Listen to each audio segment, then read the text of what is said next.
तो ये एक प्रॉब्लम है जो कि काफ़ी सारी कंपनीज में पूछा गया, जैसे कि पेटीएम, सेल्सफोर्स और एकल।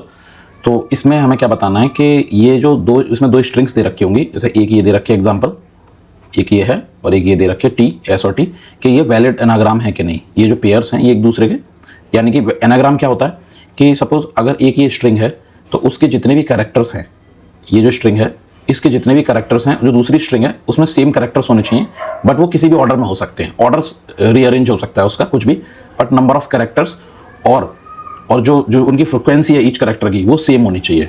तो उस केस में हमें ट्रू रिटर्न करना होगा, एल्स हम फॉल्स रिटर्न करेंगे। तो हम इसमें क्या अप्रोच लेंगे कि सबसे पहले तो हम ये चेक करेंगे कि दोनों स्ट्रिंग की जो लेंथ है, यानी कि एस की जो लेंथ है वो टी के इक्वल होनी चाहिए, यानी दोनों स्ट्रिंग की लेंथ इक्वल होनी चाहिए, अदरवाइज हम डायरेक्टली फॉल्स रिटर्न कर देंगे। फिर हम क्या करेंगे, अगर जब उनकी लेंथ इक्वल है तो हम इनका मैप मेंटेन करेंगे, दोनों का हैश मैप में इनकी फ्रिक्वेंसीज एंटर कर लेंगे।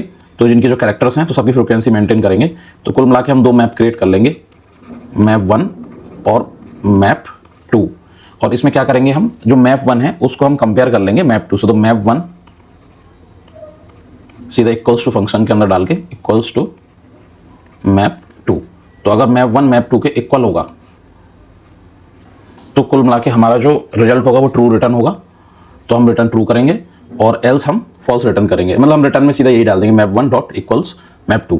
तो ये सिंपल प्रॉब्लम है, तो इसको हम इस तरीके से सॉल्व कर लेंगे बाय यूजिंग हैश मैप। और इसका जो मेरा जावा कोड है वो ये रहा, और ये ऑर्डर ऑफ एन में हमने सॉल्व कर दिया। Thank you.